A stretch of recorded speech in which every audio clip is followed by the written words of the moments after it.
You have to protect that mind. When we have a garden, we got to put a hedge around the garden. Why? Because animals could get in, they could destroy the garden, they could eat everything that you worked hard for, right? To till that ground, to plant the seeds, to dig up holes, and then you have to bury it all and water it every day. Like, you got to take time, energy, and effort into doing that. Well, you got to do the same thing with your mind. Your mind is just as powerful.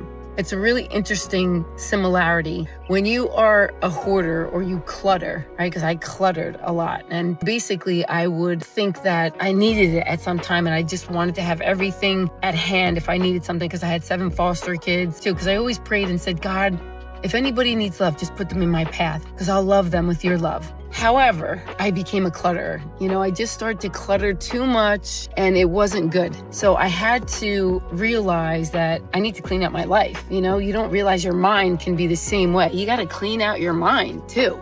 So I think the more that I cleared out my mind, the more I wanted to clear out my stuff.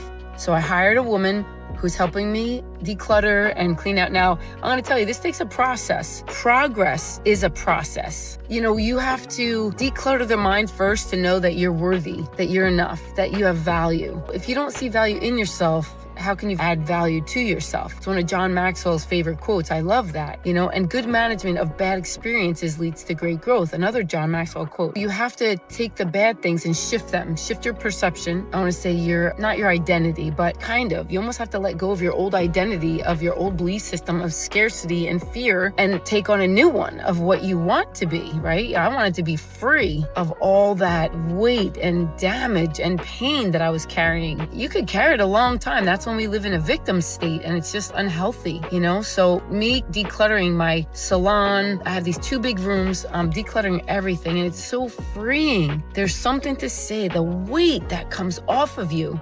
And the same thing goes with your mind. There's something to say about clearing out the mind of all the negativity, of all the fear, of all the worry, of all the anxiety and stress. And we can't think straight sometimes. You don't even know your identity. We're so lost walking around unaware. And awareness is the first step to start seeing things differently. I love Wayne Dyer's quote, when you change the way you look at things, the things you look at change. For instance, even being abused by my uncle, I realized hurt people hurt people. Now that helped me to realize he didn't do it intentionally. He was hurt and harmed by my grandpa. And that's the way it goes. So just remember, stay focused, declutter your house and declutter your mind more than anything. Declutter your mind first, then declutter your house.